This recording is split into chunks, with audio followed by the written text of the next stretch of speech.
Les réseaux sociaux, on l'a vu, ont été pris d'assaut dès les premiers instants de cette fusillade, dès les premières minutes. Beaucoup de vidéos, de témoignages étaient postés sur Twitter ou encore Facebook.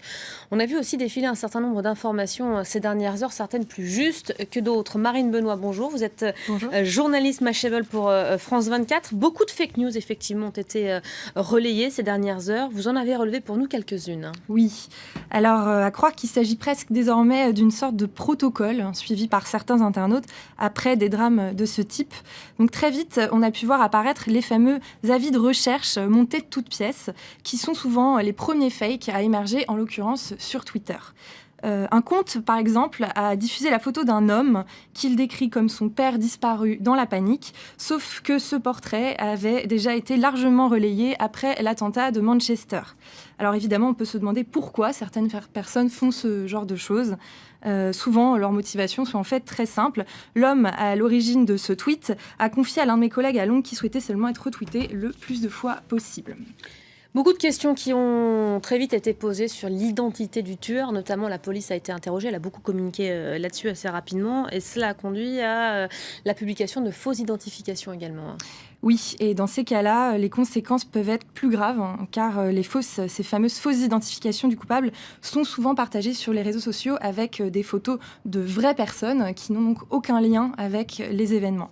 On a notamment pu lire que l'homme qui avait ouvert le feu sur la foule était un antifasciste, un musulman radical ou encore un communiste, et qu'il se prénommait Gary Danley, alors que l'on sait désormais que le tueur est Stephen Paddock, donc un homme blanc de 64 ans.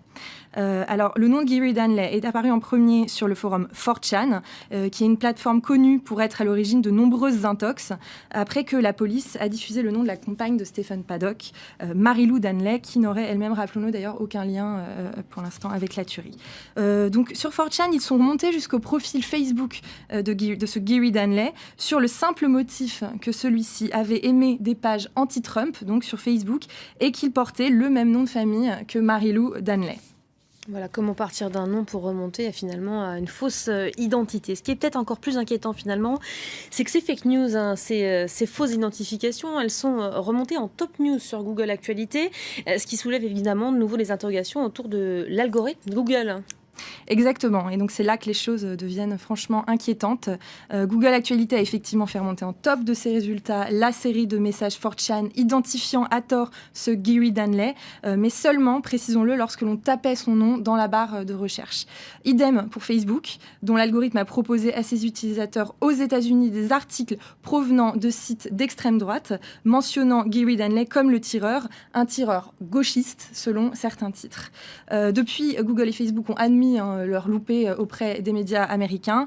Ils ont donc assuré que ces contenus avaient été bien supprimés, mais on peut honnêtement considérer que leur lutte contre les fake news, qui sont entamées déjà depuis plusieurs mois, et notamment depuis l'élection de Donald Trump, eh bien pour le moment, elle est loin d'être efficace.